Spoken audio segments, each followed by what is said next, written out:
Kalau saya duduk, soalnya saya nggak bisa baca slide-nya, jadi saya berdiri. Tapi kalau saya berdiri di sini, yang sayap sebelah kanan nggak bisa lihat saya. Ya, well, tapi saya harus berdiri. Maaf. Selamat sore teman-teman, assalamualaikum. Semua ke ruangan ini bukan karena ada kelas yang dipindah ke sini kan ya? Oke, artinya by willingness datang ke sini semua maksudnya. Tepuk tangan dong buat teman-teman. Presentasi saya pada sore hari ini berjudul Generasi Muda, Media dan Pemberantasan Korupsi.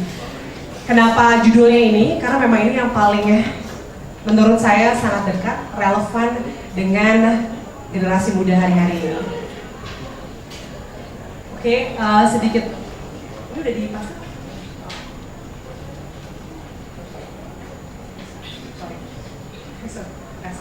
Oke, mungkin ada yang belum tahu Transparansi International. Transparansi International merupakan salah satu NGO global yang berbasis di Berlin, Jerman. Dan saat ini kita sudah ada di kurang lebih 100 negara sebagai chapters dari Transparansi International. Sejak tahun 2002 berdiri Indonesia, TI memiliki banyak sekali kegiatan, program, dan aktivitas dalam upaya melakukan pemberantasan korupsi di Indonesia. Beberapa program kegiatan itu juga salah satunya melahirkan yang kita sebut sebagai Strategi Nasional Percepatan Pencegahan dan Pemberantasan Korupsi atau Stranas PPK. 2 hari lalu, pada tanggal 27 Januari 2016, kami juga baru meluncurkan satu riset global yang kami sebut Corruption Perception Index atau Indeks Persepsi Korupsi. Ada yang, teman-teman mungkin ada yang tahu di mana Indonesia hari ini dan di peringkat berapa? Ada yang tahu? Bang Jali pasti tahu. Bang Jali makanannya udah anti korupsi Bang Jali. Ini Jali boleh dada-dada ke penonton loh. Dada-dada, Jali menyerah. Dada-dada.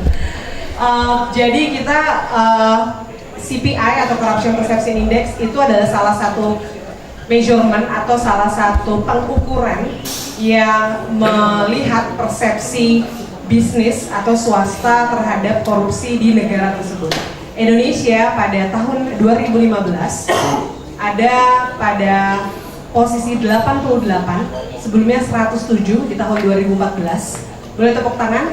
Artinya ada peningkatan dari angka 107 ke angka 88 pun dengan skornya yang tadinya 34 menjadi 36. Tetapi apakah upaya anti korupsi selesai? Ini yang perlu kita kritisi. Selanjutnya, ya, terima kasih. Selanjutnya adalah mengenai mengenai youth proactive. Jadi sejak 2010 TI Transparansi International telah melakukan pelibatan aktif generasi muda. Salah satu inisiatif yang kemudian kita kembangkan sejak 2012 setelah 2010 ide ini lahir adalah kita membuat yang namanya Youth Proactive.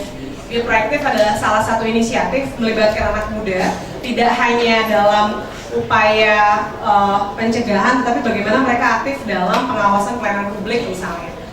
Salah satu program yang sedang kita kembangkan sejak 2014 itu namanya Youth Report Center. Jadi kalau misalnya kita bete sama layanan publik gitu ya, kita marah-marah nih di media sosial, itu tidak cukup. Harus ada aksi yang jauh lebih nyata. Masnya boleh? Makasih. Lanjut Mas ya. Bagaimana sih sebetulnya anak muda hari ini? Ada beberapa data yang saya ambil dari, ya Mas, silakan. Ya saya ambil dari JSTOR. Internet bagaimana sih, atau berapa besar sih penggunaan internet di generasi kita? Generasi teman-teman gitu ya, itu disebutnya millennials gitu, yang tidurnya baru handphone. 90% millennials kita globally ini menggunakan internet. Saya menggunakan infografik 3 perbedaan generasi ini menjadi sangat penting ya, karena selama ini ya oke, kita bermedia sosial, tapi sudahkah kita memanfaatkan maksimal media sosial kita? Jadi kalau dibandingkan dengan generasi baby boomers, teman-teman mungkin nanti bisa baca tentang studi kepemudaan, apa itu baby boomers, apa itu generation X gitu ya. Itu dibandingkan dengan 2 generasi sebelumnya, kita paling besar. 90% millennials itu menggunakan internet. Boleh Mas? Ya. Dan 75% millennials itu menggunakan social network. Jadi jejaring sosialnya, ngobrolnya, ya itu di layar kaca gitu, di layar dimana teman-teman sudah merasa dekat dengan kayaknya bisa merasain apa yang dirasain Papua nih gitu, hanya dari handphone gitu. Nah, tapi apakah betul kita sudah merasakan apa yang dirasakan kawan-kawan di Papua misalnya? Atau apakah betul kita merasakan bahwa dampak korupsi, cost of corruption itu betul-betul bisa kita rasakan hanya lewat dari screening atau touchscreen handphone teman-teman? Boleh? Dan ini adalah handphone paling besar kita. Jadi sekarang penggunaan telepon rumah gitu itu udah sedikit, hanya 41%, dan cellphone sendiri atau smartphone itu 83%. Millennials itu bahkan jadi 83% generasi milenium, generasi kita itu tidurnya bareng handphone. Jadi yang dilihat, yang dicek pertama itu ya handphone. Bangun tidur, yang dicek tuh handphone. Yang dicari, mana sih handphone, mana sih handphone. Kayaknya kalau kemana-mana ketinggalan dompet nggak lebih buruk daripada ketinggalan handphone. Kalau ketinggalan uang atau dompet mungkin bisa minjem, tapi kalau handphone ya nggak bisa pesen Grab, dan sebagainya. Oke. Dan ini TV. Ya, di Generation X berpihakan kita, atau di luar itu juga apa yang sebenarnya terjadi sama kriminalisasi pegiat-pegiat anti korupsi juga misalnya, atau apa yang terjadi sama Salim Kancil misalnya, sama kawan-kawan petani yang harus menghadapi konflik lahan jauh dari Jakarta.